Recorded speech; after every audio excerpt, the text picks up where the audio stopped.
Hello, my name is Donald Best. This is my second video in me telling my story about my own physical and learning disabilities as well as my mental illnesses.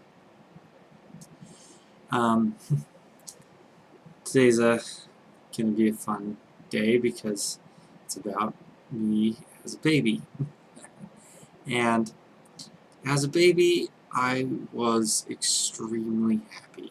I was just, there was a lot of drama in my babyhood and early childhood, but this is a story about those three things, and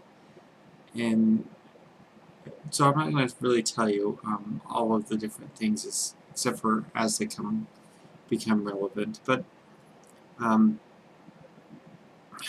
as we get older, we get layers on us, and unnecessary complications very often. But anyone who's been involved with a baby and seen one come in the world and taking care of it knows that it arrives as a person already. There's who they really are shows very, very quickly. And I was extremely happy. My mother says that I was the happiest baby she had. She had quite a few babies, so the happiest baby she ever saw. She ran a daycare, and I think that's true. I remember being intensely happy, even when I was sick, or it just was really difficult to get me down and get me to stay down. So the other thing I was as a child was intensely curious. Now I had two older sisters, and then the child that came right after me was also a sister. And my mother very quickly, as soon as I began to crawl, learned that there was a pink and a blue standard to baby proofing, and what was good enough for my sisters was not good enough for me in terms of baby proofing. I was curious. I got into everything. I crawled out in the garage and drank paint thinner. I crawled out, got outside, and I was so fascinated by a bunch of ants on the ground. And I actually remember this experience. I remember seeing this red blanket on the ground, and I was found sitting in an ant bed. It was a shimmering, moving blanket, but it kind of disappeared when I got there, and I couldn't figure out what was going on. I was found sitting in an ant bed, a harvester ant bed, covered in, I think my mother counted over 100 bites on just one of my legs. So, and I was hospitalized. But so many people wonder why so many people who are smart often seem so dumb in some ways. And I think my curiosity is a pretty good example of that. It probably has nothing to do with the brain damage I received at birth. Because curiosity is often punished. You have the phrase, curiosity killed the cat. Well, I've been punished severely for my curiosity over and over again. I just never learned not to be curious. Normally, when you punish a behavior, you don't see it again.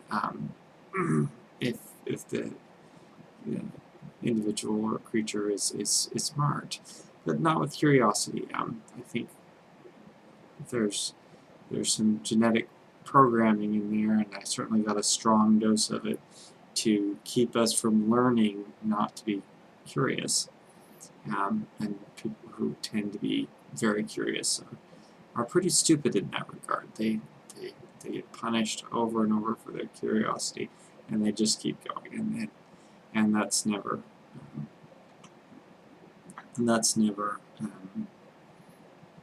I've never lost my curiosity, especially due to punishment. So, and that's a real look at who I am, um, and as a result of my curiosity, I also demonstrated quite a bit of intelligence. I um, just love to hear books about. My favorite book as a baby or as a child was, a, uh, and I still have the book somewhere, I think, um, a book on zoo animals, and just showed pictures of animals in a little teeny simple paragraph basically about the animal, and I very quickly learned to read the book. Um, I insist that it be read to me quite often, and and I could then, after, if my mom or my dad got it wrong, I would correct them. Now, I couldn't read a single word of it, but I knew what it said, and I had the whole thing memorized. So, I demonstrated a lot of intelligence, both in my ability to figure out and undo and escape from child safety stuff. And it must have been the time of my life I was the most free from my disabilities, because nobody, and certainly not myself, but nobody thought that anything was wrong with me. I mean, when I learned to walk, I fell down a lot, and my mom looked at my feet and um, realized that they were exactly as wide as they were long. She she thought that was the reason for that. That and the fact that I was her earliest walker as well, which is a bit ironic once you realize some of the other things that only was evident later, was that now she also says that my older sisters gave me terrible carpet burns trying to teach me how to walk. And she says something else that is also quite revealing, is that, I didn't really learn to walk until I was like 12. Before then I was running everywhere. And my explanation for how all that fits together is that that she's right. I didn't learn to walk. I was highly motivated to run to get away from my older sisters. So, I remember one of the places we lived at was a dairy, and a trailer on my uncle's dairy, and behind the house was this protected patch of weeds that had grown really long, that there were some things obstructing it, so it could never be mowed, and nobody got out the weed whacker and just whacked it all off or anything.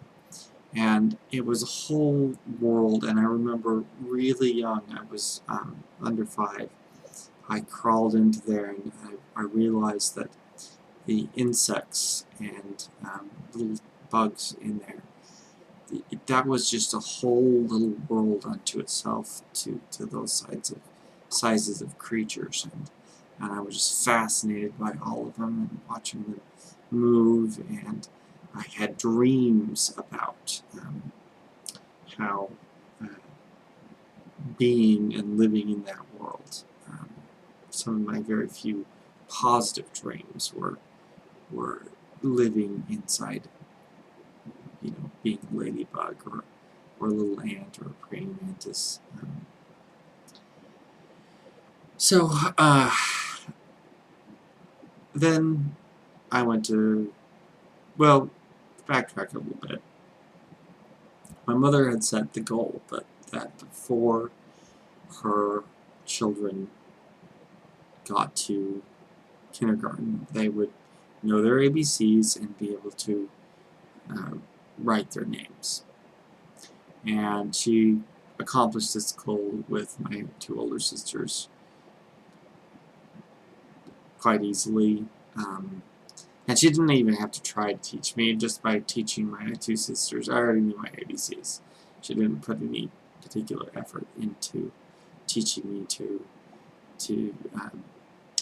know my ABCs. I knew them all. I could not only sing the songs, but she would just point out the letter, and I knew what letter it was. But when it came time to write my name,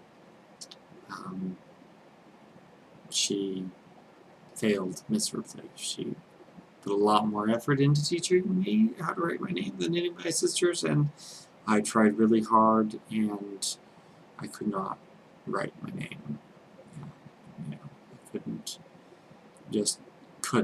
do it. And she had read that boys develop slower than girls, and I don't think she was very concerned. A little, of course, disappointed that she didn't meet her goal, but she wasn't very concerned, probably, at that point. And then I entered kindergarten. And there's just some set of really basic, simple tests for motor skills that they give all kindergartners pretty early on in the kindergarten experience, and to show if how they're doing. And that was the first time anyone, I think, really saw when my kindergarten teacher, and she was not a young lady at that point. I think she already had gray hair at that point. I remember her being older than my grandmother. She was a really nice lady, one of the few teachers I really liked. But she is the one that broke it to my mother that there's something seriously wrong. This kid is not just a little. It's not just a boy, way behind the girls. He's not able to physically do what he really should be at this point in his development. He can't hardly even hold a crayon, much less use it for anything. So that was really the first clue that there was something wrong. And I think it was decided pretty early on that I would repeat kindergarten. And I think I remember my mom explaining, some boys just develop more slowly. It doesn't mean there's anything wrong with them. They're just slower at developing. So we're just going to give you another year to catch up. You're right in the middle of the year. So next year you'll really only be 6 months older than the oldest person in your grade. It's really not that bad.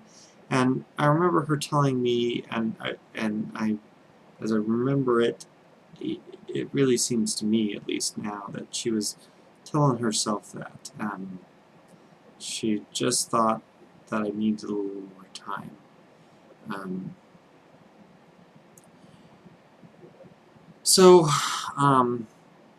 Yeah, another story from that same period, though, was years later when I was talking to my first kindergarten teacher, and I had that same teacher both times I went to kindergarten. She said that first couple days school didn't really begin. It was more about getting us comfortable. We played a lot of games. They were more structured games than we were used to, and then we got to color some stuff. But I think on the second or third day, she was saying, she told, I remember this, but I was impressed that she remembered it. Years later, when I saw her, she said, "I will never forget. You are the only child that has ever done anything like that. You came up to me and you put your hands on your hips and said, 'Well, kindergarten's fun, but where are all the lessons?'" My sister, and that's one of the things that I remember doing. I remember being jealous that my older sisters were going to school and learning all these two things. My sister Tamara learned to read in kindergarten, and I was extremely fascinated. I wanted to read my own books too, even though I could read some of the books. It wasn't reading at all. It was just remembering what they said. But I really wanted to, so I was just anxious for these lessons where you magically got to do something, were given these gifts and were able to do this amazing thing called reading, and amazing, just learning amazing things. And I made my sisters play teacher and teach me what they learned in school that day. And they were terrible, but it was still so much fun. I think I had probably 8 or 9 times more fun than they did. But playing school, we played plenty of house, but we also played school, and I just loved it, and I was excited for the lessons, and that's how I was as in school. I was just really excited and motivated to learn, and through everything that never really diminished.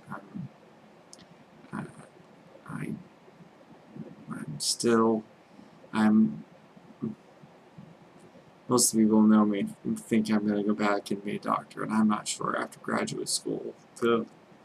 I don't know if I can handle any more graduate school, but all the way up to college graduation. If I could have made money being a professional student, I would have, gone to college the rest of my life. I loved it, and I'd still like to go back and get several other degrees, as long as it's undergraduate. So that's a little bit about who I am, the beginnings of, the end, I guess, of the delusion that I was ever really normal. And yeah, just how curious and happy the real me really is.